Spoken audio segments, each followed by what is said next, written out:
ว่าแล้วน้องคอปเตอร์มีปัญหาจนได้ในการเคลื่อนไหวค่ำคืนที่ผ่านมาออกมาโพสต์ว่าแบบนี้ก็ทักทายสบายดี FC ทุกทาน FC ทุกคนมาพบมาพอกับค่อยอีกแล้วในคลิปนี้เป็นเรื่องราวข้อมูลข่าวสารอดีตเคยได้ฉายาว่านักห้องเจ้าปัญหากำลังจะกลับมาวุ่นวายอีกครั้งหนึ่งหรือบอหลังจากที่ค่ำคืนที่ผ่านมานี่เพิ่นออกมาโพสต์ลักษณะต่อว่าต่อขานบ่เพิงพอใจในชีวิตปัจจุบันที่เป็นอยู่กับทักทาย FC ทุกคน FC ของเจบอลาวทั้งสองฝั่งโขงบ่ว่าจะอยู่ทางฝั่ง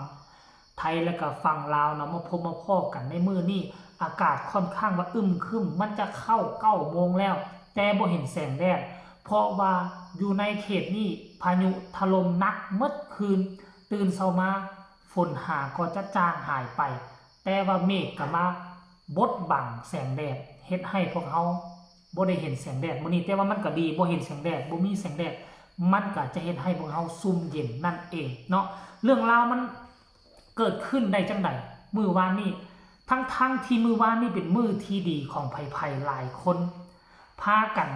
เบิ่งน้องอาอายไปแสดงร่วมขบวนอยู่ที่หนองหานเคียงคู่กับพ่อนกพงศกรได้เห็นความรักความแพง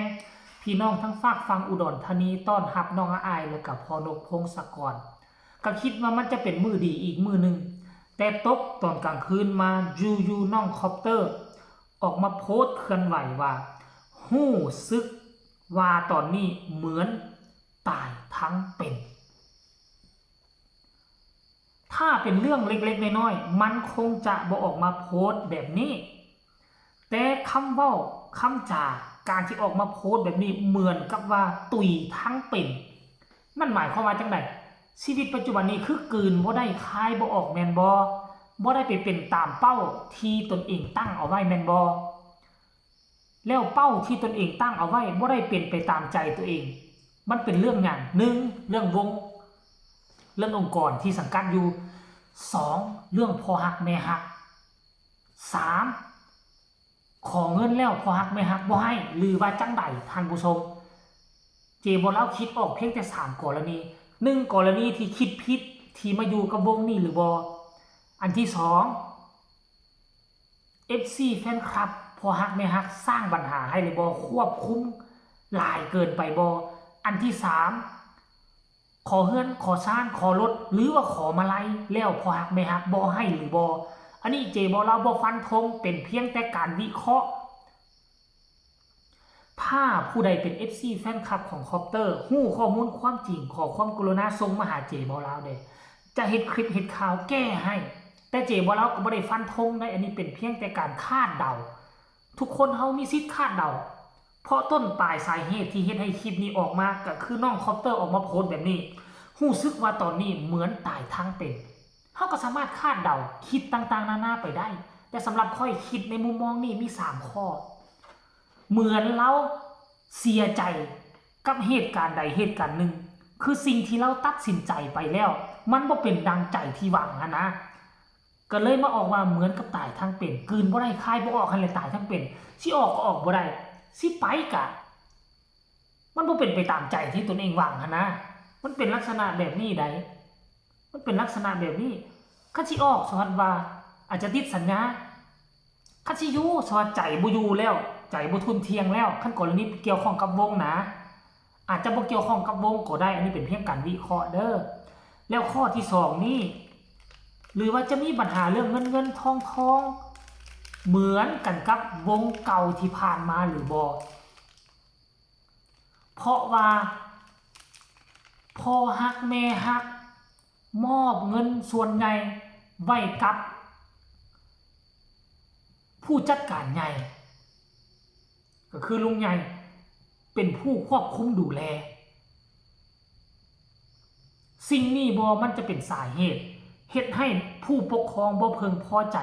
แล้วก็มาจี้น้องคอปเตอร์ให้คนขวายเอามาไล่นั้นออกมาอยู่ในกำมือตนเองเป็นแบบนี้หรือบ่ท่านผู้ชม เพราะเฮาก็ฮู้จักกันดีแล้วสองวงเก่าที่ผ่านมาปัญหาที่เกิดขึ้นคือเรื่องเงินเรื่องคำแล้วอย่าให้ประวัติศาสตร์เรื่องเงินเรื่องคำมาซ้ำรอยกับวงที่สามถ้าปัญหาเก่ามาเกิดอยู่วงที่สามจะบ่มีวงที่สี่เป็นแท้แน่นอนอันนี้เป็นเพียงการคาดเดาแล้วปัจจุบันนี้ถ้าผู้ใดเข้าไปเบิ่งเพจลักของน้องคอปเตอร์มันบ่เห็นแล้วได้หรือว่าพ่อแม่ให้น้องคอปเตอร์ลบออกไปแล้วหรือยังท่านผู้ชมของค่อยมีโทรศัพท์2เครื่องเข้าไปเบิ่งแล้วปัจจุบันนี้โพสต์ตัวนี้บ่เห็นแล้วยังดีที่แคปไว้เมื่อวานนี้ท่านผู้ชมแคปไว้เมื่อวานนี้คันผู้ใดเป็นพ่อฮักแม่ฮักก็ฝากเตือนน้องคอปเตอร์แน่คันกรณีสิ่งที่ค่อยวิเคราะห์เอาไว้มันเป็นจริงก็ฝากเตือนบรรดาผู้ปกครองแน่คือน้องอายบ่เห็นมีปัญหาอย่างทั้งหมดเงินทุกกีบทุกบาททุกสตางค์เกิดขึ้นจากการไปขึ้นเวทีนะ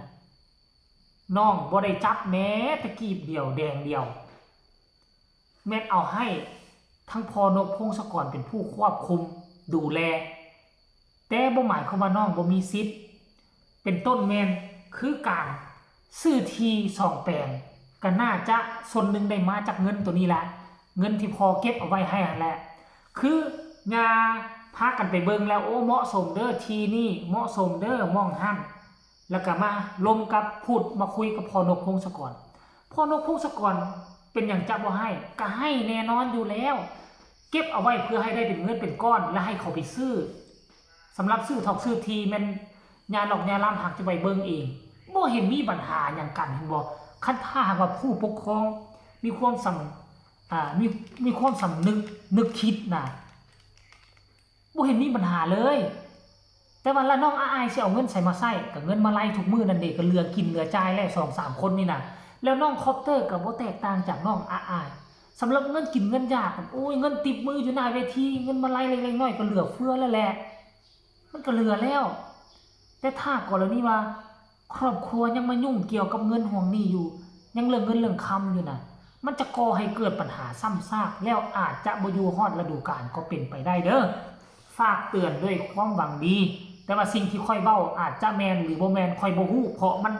น้องอายออกมาโพสต์เคลื่อนไหวแบบนี้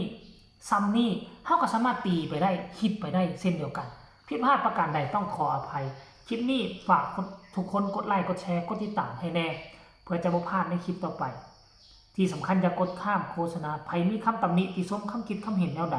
ในคลิปนี้ก็ขอให้ส่งข่าวมาหากันได้